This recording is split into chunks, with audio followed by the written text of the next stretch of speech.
Hey my beautiful peoples, welcome back to my channel Mental Bus Katie. আজকে হচ্ছে শিবরাত্রি, সবাইকে মহাশিবরাত্রির অনেক অনেক শুভেচ্ছা ও অভিনন্দন।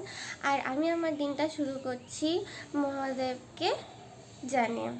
हर हर महादेव, महादेव सबका भला करना, भलाई की शुरुआत मुझसे करना। উঠেছি, অনেকক্ষণ কাজ করছিলাম।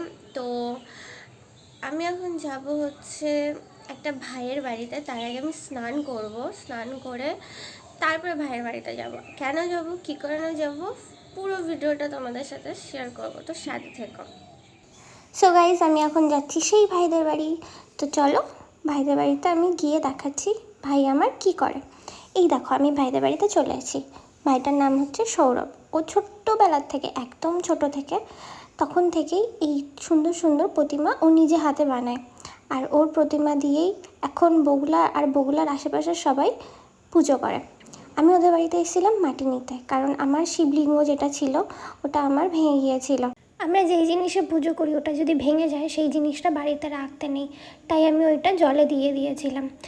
আমার যে শিবলিঙ্গটা ছিল আমি প্রতি বছর পুজো করতাম। আজ মহাদেবের দিন, আজ মহাশিবরাত্রি, সেই দিন আমি কি নিজের বাড়িতে মহাদেবের পুজো করব না? তাই ভাইয়ের বাড়ির থেকে মাটি নিয়ে এসে নিজের হাতে শিবলিঙ্গ বানিয়েছিলাম, যাতে আমি বাড়িতে পুজো করতে পারি। এই দেখুন আমার শিবলিঙ্গটা কেমন হয়েছে জানাবেন।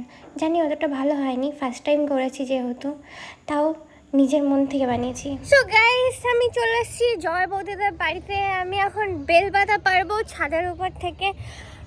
আমার অবস্থা খুব খারাপ, প্রচুর খারাপ, প্রচুর প্রচুর। তো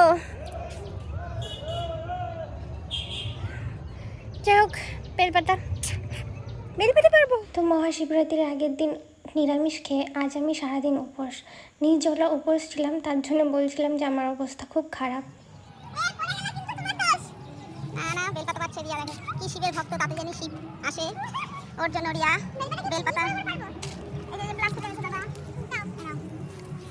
বসে পারো, বসে পারো, একটা করে পারো। বসো বসো বসো। আচ্ছা, ওই বেলটা পাতা পারো। এই যে পাশে বেল বেল। জয় ভোলে বাবা। রিয়া জানি, রিয়াকে তাড়াতাড়ি দেখো। রিয়া সাবধান, দেখো সামনে যেও না রে।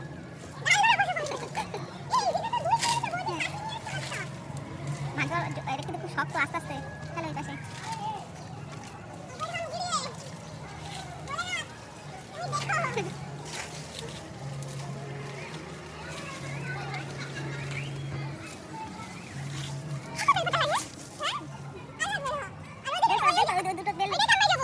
ডালের নিচ থেকে যাও। ডালের নিচ থেকে আস্তে আস্তে যাও। ওই উপরে বেলটা পাকা ছিল, আস্তে আস্তে।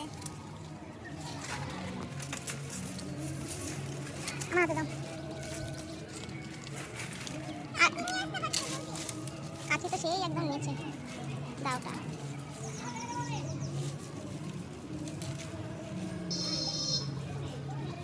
জয় শিব শম্ভু,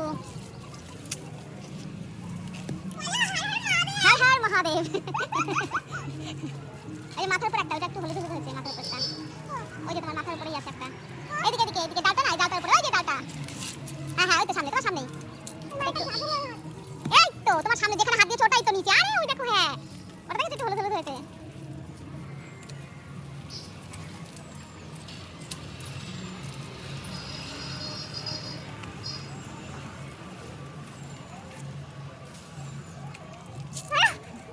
আর না, ওইটা পারবা? আর বেল পাতা লাগবে নাকি অত? হ্যাঁ যাবো। ওইটা, ওই বেলটা পেকে গেছে। তোমার বাঁ হাতের তো পাতাগুলো ভালো আছে। এই যে বাঁ হাতের নিচে দেখো পাতাগুলো ভালো আছে সব। হ্যাঁ এটা এটা তো এটা এটা, হ্যাঁ হ্যাঁ, তিনটে করে পাতা। হ্যাঁ সব পাতা ভালো, সব পাতা ভালো, তিনটে করে পাতা আছে। সো গাইস, আপনারা দেখতেই পাচ্ছেন আমি ছাদের উপরে উঠেছি। ছাদের সাইডেই মানে টালি টাইপের একটা ইয়ে করা আছে, শেড দেওয়া আছে, সেখানেই উঠেছি আমি বেলপাতা পাড়ার জন্য। তো আমি আগে পরে উঠেছি 2-3 বার, তো তার জন্য অতটা ভয় করে না আমার এখন। প্রথম যখন উঠেছিলাম তখন খুব ভয় করেছিল। তো এখানে চটি ছাড়া ওঠাটাই বেটার, বিকজ স্লিপ কাটার ভয় থাকে। তো আমার অতটা ভয় নেই, তার জন্য আমি উঠে পড়েছি। কোথায় উঠেছে? ছাদের থেকে উঠে আবার নিচে নেমেছে, নিচে নেমে ভালো যাতে বর হয় তার জন্য কত কষ্ট করছে আমার ননদিনী রায়বাগিনী কত কষ্ট করছে।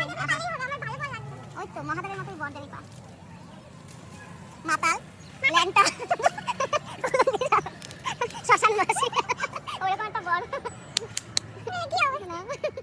সত্যি কথা বলতে কি, এবার আমার বাড়িতে পুজো করার মতন কোনো সিচুয়েশান ছিল না, কারণ আমার শিবলিঙ্গটা ভেঙে গিয়েছিল, সেটা আমি আপনাদের আগেই বলেছি।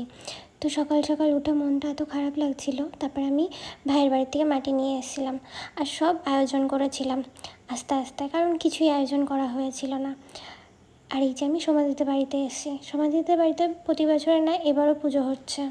সকালে আমি যেই ভাইটার বাড়িতে গিয়েছিলাম না, ওই ভাইটার বাড়ির থেকে এই যে ঠাকুর নিয়ে যাচ্ছে। ওর হাতের কাজ এত সুন্দর আর এত নিখুঁত, সত্যি খুব সুন্দর ঠাকুর বানায়। So guys, this is me and this is তো এটা হচ্ছে আমার ফাইনাল লুক গাইস।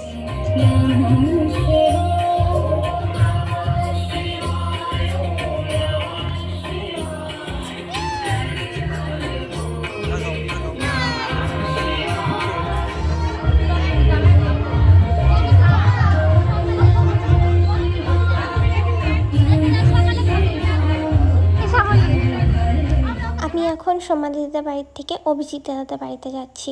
অভিজিৎ দাদার বাড়িতেও প্রতি বছরে না এবারও পুজো হচ্ছে, তো সেখানেই আমি প্রসাদ দিতে যাচ্ছি। বাবা লেট করে বাড়িতে এসেছিলো প্রসাদ নিয়ে, তাই আমি এখন যাচ্ছি। মা অনেক আগেই চলে গেছিলো। এই দেখুন দাদার বাড়িতে কী সুন্দর করে জায়গাটা সাজিয়েছে, আর ওই যে মহাদেব একদম ফুল পাতা দিয়ে ঢাকা পড়ে গিয়েছে। দাদাদের বাড়ির থেকে আমি এখন সোজা বাড়ি যাব, কারণ সবার বাড়িতে ঘুরঘুর করে করে নিজের বাড়িতে কিছু করা হয়নি। আমি শেষ প্রহরে মহাদেবের মাথায় জল ঢালবো, তাই আমার অত তাড়া ছিল না। আমি বাড়িতে এসে সব কিছু আস্তে আস্তে গোছগাছ করছিলাম। টাইমটা তখন হয়তো 11টা 11:30 বাজে, আর আমি আমার মহাদেবের জন্য নিজের হাতে প্রসাদ তৈরি করে মহাদেবকে সুন্দর করে সাজিয়ে তারপরে গিয়ে মহাদেবের পুজো করেছিলাম। আর এই যে দেখতেই পাচ্ছেন আমার অর্ধেক কাজটা হয়ে গেছে। আমি হয়তো অত বড় মাপের মহাদেবের ভক্ত হয়ে উঠতে পারিনি, তবুও আমি যতটুকু মহাদেবকে ভালোবাসি, মন থেকে ভালোবাসি। আমি যতটুকু পারি নিজের সামর্থ্য মতো করার চেষ্টা করি। এর বেশি হয়তো আমি করতে পারবো না, তবুও যতটুকু সামর্থ্য ততটুকু করেছি। আর এই যে সব কিছু রেডি করার পরে ফাইনাল লুক। এখন মনটা আমার খুব খুশি খুশি, কারণ বাড়িতে আমার মহাদেব, আর মহাদেবকে আমি আমার মতন করে সাজিয়েছি। আপনারা কিন্তু কমেন্টে জানাবেন আমার মহাদেবকে কতটা ভালো লাগছে। টাইম তো হয়েই এসছে মহাদেবের মাথায় জল ঢালার জন্য। আমাদের 3 প্রহরে মহাদেবের মাথায় জল ঢালতে হয়, কিন্তু আমি সেখানে 1 প্রহরে মাথায় জল ঢেলেছিলাম, কারণ সমাধিদের বাড়িতে গিয়েও মহাদেবের মাথায় আমি ওখানে জল ঢালবো। মা ছিল, মা হয়তো ওখানে 1 প্রহরে জল ঢেলে এসেছিলো। তারপরে আমি বাড়িতে মহাদেবের পুজো করে মাথায় জল ঢেলে নিজের মতন করে নিজের মনকে শান্তি দিয়ে তারপর সমাধিদের বাড়িতে গিয়েছিলাম, কারণ আমি আমার বাড়িতে মহাদেবের পুজো না করে অন্য কোথাও পুজো দিতে পারবো না। আগে আমি আমার বাড়িতে পুজো করব। আগে যখন ছোট্ট একটা ঠাকুর ঘর ছিল তখন ওখানেই আমি মহাদেবের পুজো করতাম। এখন আমাদের বড় একটা মন্দির হয়েছে, সেখানে আমি আমার মহাদেবের পুজো না করে অন্য কোথাও কি করে যাই বলুন তো। আমি আমার বাড়িতে নিজের মতন করে, নিজের মনের মতন করে যতক্ষণ ইচ্ছা ততক্ষণ মহাদেবের মাথায় জল ঢেলে তারপরে আমি আমার মাকে নিয়ে সমাধিতে বাড়িতে গিয়েছিলাম। পিছনে মা আর বাবা দুজনেই ছিল। বাবা ঘুমিয়ে পড়েছিল, বাবা হঠাৎ করে উঠে চলে এসেছিলো, কারণ তখন হয়তো 12:30 সামথিং বাজে। আর মা দেখছিল আমি কিভাবে কি করছিলাম। তো আমি এখানে 11টা বেলপাতা গুনে দিয়েছি। 11টা বেলপাতা দেওয়ার একটা রিজন আছে, সেই রিজনটা নয় আমি পরে একদিন আপনাদের সাথে শেয়ার করব। আর চলুন, আমার বাড়িতে পুজো হয়ে গেছে, এবার আমি সমাধিদের বাড়িতে চলে এসেছি। এই যে আমাদের সোমা দিদিদের বাড়িতে অনেকেই উপোস ছিল, আর দিদিদের বাড়িতে প্রসাদ দেওয়া হচ্ছিল সেই বিকালবেলা থেকে। এখন অনেকটাই রাত, সবাই সবার মতন বাড়ি চলে গিয়েছে খাওয়া দাওয়া করে। আমরা কয়েকজনই ছিলাম। আজকের মতন ভিডিওটি আমি এখানেই সমাপ্ত করছি। নতুন ভিডিওতে আবার আপনাদের সাথে দেখা হবে। আমার ভিডিওটি যদি আপনাদের ভালো লেগে থাকে একটি like, share, comment and subscribe করে দেবেন। টাটা, নতুন ভিডিওতে আবার দেখা হবে।